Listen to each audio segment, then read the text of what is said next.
Rinkevičius, rašydamas Lietuvos konstitucijos preambulę, įrašė, kad lietuvių tauta, siekdama kurti atvirą, tada teisingą ir laisvą visuomenę, pasirašo šią konstituciją. Pirmiausia yra atvira visuomenė. Ir tuo metu tais metais atvira visuomenė buvo suvokiama labai aiškiai kaip alternatyva priešprieša uždarai sovietiniai visuomenė. Atvira visuomenė turėjo visuotinį palaikymą, buvo labai populiarus konceptas, labai populiari idėja. Kodėl šiandien tos idėjos vengiama viešumoje? Laikas buvo be galo palankus idealistams. Po 90-ųjų metų, jūs pamenate, vakarai triumfavo. Tas triumfalizmas šiandien grįžo bumerangų ir jau trukdo mum gyventi ir jau mes matome, kad mes naiviai daug ką traktavome ir daug ko nesupratome. Tai matyt būna ypatingai trumpom istorijos akimirkom, kada mes turime juodai baltą optiką. Ir va ta socialinė optika buvo juodai balta. Mes žinojome, kas yra blogis ir mes žinojome, kad vakarai yra gėris. Dar 5-7 metai prabėga ir vakarai pradeda prarasti savo moralinio pranašumo jausmą. Man ko patiko Lietuvos fondas ir atviros Lietuvos fondas, ir jis patinka iki šiol, kad jame galima kalbėti apie uždarą visuomenę. Dabar, o man patinka apie ją kalbėti, apie uždarą visuomenę. Man didžiausias dalykas buvo visuomenės atsiradimas apskritai. Tuo metu daugelis skeptikų galėjo posąjūdinėje Lietuvoje staiga apsičiupinėti, kad visuomenės tai apskritai nėra. Kaip susiorganizavusių, laisvanoriškai veikiančių, tikinčių, kad ne nuo struktūro, nuo mūsų pareina tas, kas mums svarbu. Ir kad tu įveiki uždarumus, pasisukdamas nuo egoistinio intereso prie bendrojo gėrio. Kas darosi dabar Amerikos, Meksikos pasienį, tai yra iš tikrųjų realybės šou, kuris praktiškai karas, kuris vyksta kiekvieną dieną. Toliau žiūrėkit kitą variantą. Europos Sąjunga nutarė atidaryti sieną. Rezultatas dar turi paaiškėti. Yra 2 variantai. Arba uždaryti, nes visas pasaulis juda, arba atidaryti. Aš neturiu atsakymo, bet ką aš noriu pasakyti. Jūs apie Šengeną kalbate? Dar galiu ir apie Šengeną. Bet žiūrėkit, ką noriu pasakyti. Aš lygiai tą pačią matricą matau Lietuvoje, bet kurioje vietoje. Tas pats paradoksas.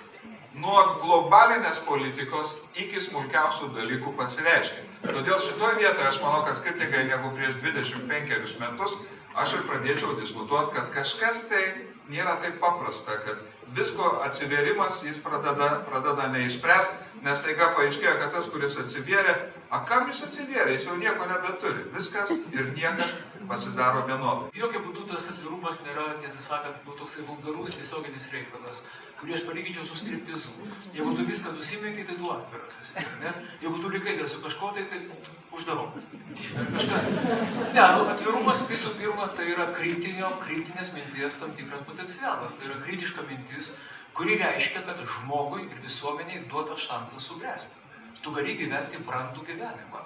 Tu gali nebūti infantilizuojamas. Tavęs neturi infantilizuoti nei kažkokios tai propagandos, nei kažkokios tai medijos. Tu turi šansą paprasčiausiai kritiškai suvokti savo kanoną, savo tradiciją, savo kultūrą, aplinką.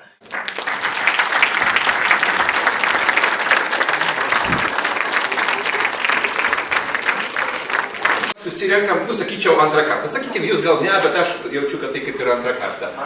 Ok. Ką mes pasiekėme iš to laikotarpio, kurį funkcionavo? Jeigu nebuvo, jeigu buvo, tai pasakysiu, aš pažiūrėsiu, bet jeigu dabar turėčiau paminėti arba įvertinti, aš pasakyčiau, kad mes pralaimėjom. Reaguodamas tiesiog apie tą pralaimėjimą, aš noriu pasakyti, kad buvo ne pralaimėjimas, bet buvo metodologinė problema.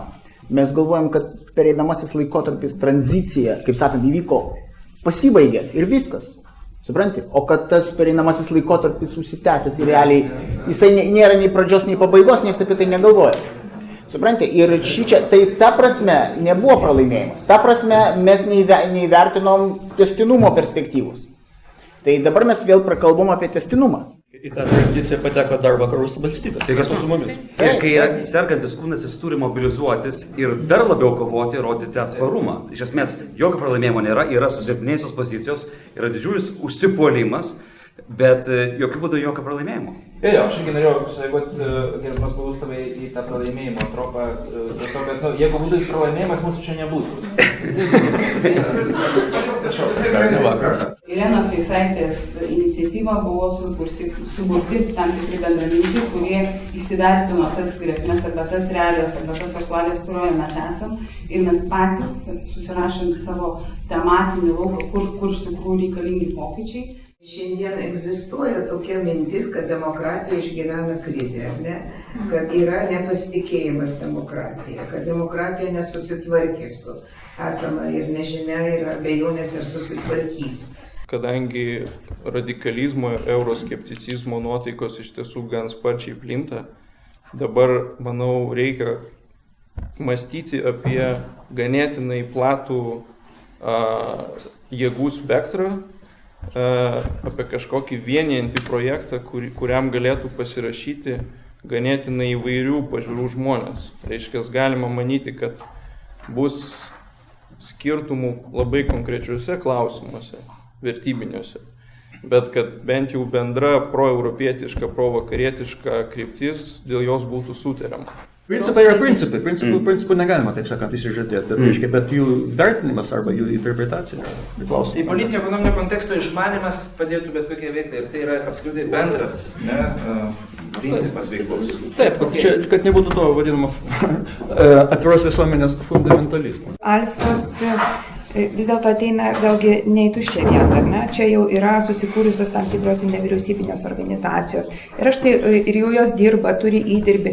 Bet aš matyčiau, kad iš tiesų stinga tam tikros platformos, kur šitos nevyriausybinės organizacijos galėtų atrasti dialogą. Nestovėti skirtingose barikadų pusėse nuolatos, bet galbūt atrasti kažkokius tai taškus, kur jos kartu galėtų kažką tai nuveikti ir kurti tą dialogo kultūrą ir ją parodyti visuomenėje. Be galo neramus laikai, labai didžiulės audros laikai, kurie Baltijos regionui turbūt daugiausiai sukelia nesaugumo ir netikrumo jausmų. Ir gali tikrai kainuoti stipriai. Tai šioje visoje situacijoje, kur iš esmės nėra tik tai mini kibernetiniai karai, informaciniai karai, kurie veikios apie jas vyksta, manau, vyksta didesnė kova prieš bendrai liberalų pasaulį, liberal order, kuriam iškilus yra didžiulė grėsmė, atvirų sienų pasauliui, atviro proto pasauliui, netgi racionalaus proto pasauliui, kritinio mąstymo pasauliui, už ką visą laiką stovėjo Atviros fondas Lietuvoje. Dabar yra tas laikas, kai galbūt reikia truputį padėti į šoną asmeniškumus, kurių, aš kaip suprantu, ypač tarp vyresnės galbūt kartos žmonių prisikaupė per kažkiek metų, kažkokie buvo ginčai kažkada anksčiau dėl tam tikrų konkrečių dalykų. Bet dabar matant, kad reikia paramos tai bendrai provakarietiškai krypčiai, reikia vis dėlto sutarti dėl kažkokių pamatinių bendrų principų, dėl kurių gali sutarti, sakau, įvairaus spektro atstovai.